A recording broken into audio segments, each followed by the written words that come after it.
The jinn have a very unique power, which is truly bizarre, and physicists who are Muslims should really marvel at this. From the story of Sulaiman and Sheba, and that is the power to transform matter into energy and back into matter again. And that's something that we are trying to figure out how to do. E equals mc squared. Energy and matter are related, we know this. And the jinn have the power to do this. How do we know this?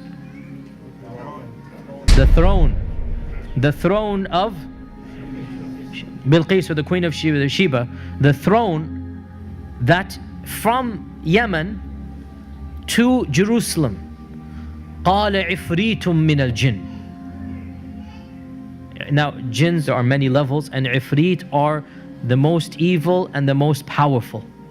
Ifrit are what Western literature calls demons of the jinn. These are the worst of the worst. So the ifrit said, I can bring you the throne before you even stand up. Which makes total sense, physically speaking, from physics I mean. If the jinn can go and come back at the speed of light, and this one jinn is so powerful. Now again, this is my 2 cents. It is as if Allah is saying this is the max that any jinn can possibly do. Because Sulaiman had control over all the jinns. And one of them said, just one, which means the rest, they don't have that power, right? So we need to put things into perspective, that the jinns are not all of them so powerful. One only said that he can do this. That was the strongest and the best.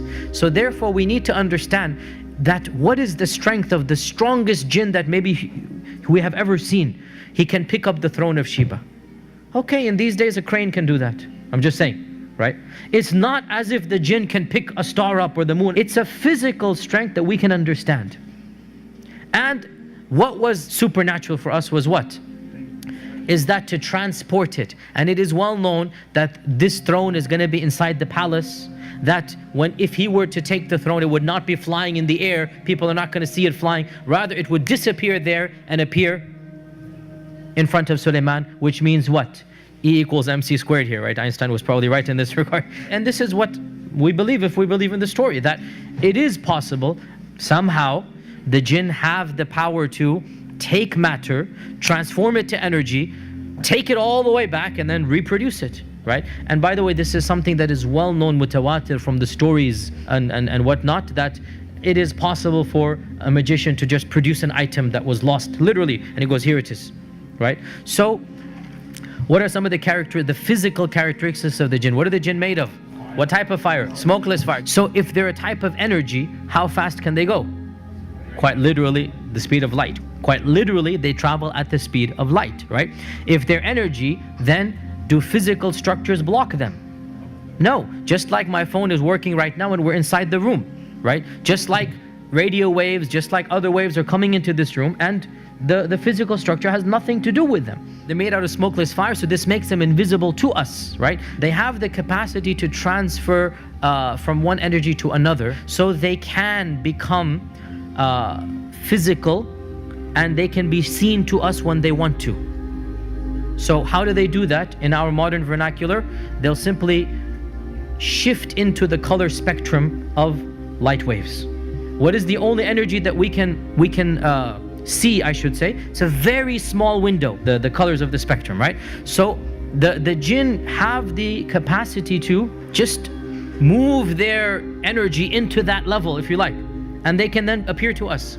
They have the capacity to project their voice so that we can hear the energy of the sound, but it's all energy. So they are invisible, and Allah says in the Quran, إِنَّهُ يَرَاكُمْ هُوَ وَقَبِيلُهُ مِنْ حَيْثُ لَا تَرَوْنَهُمْ. Iblis and his tribe can see you from places you cannot see them.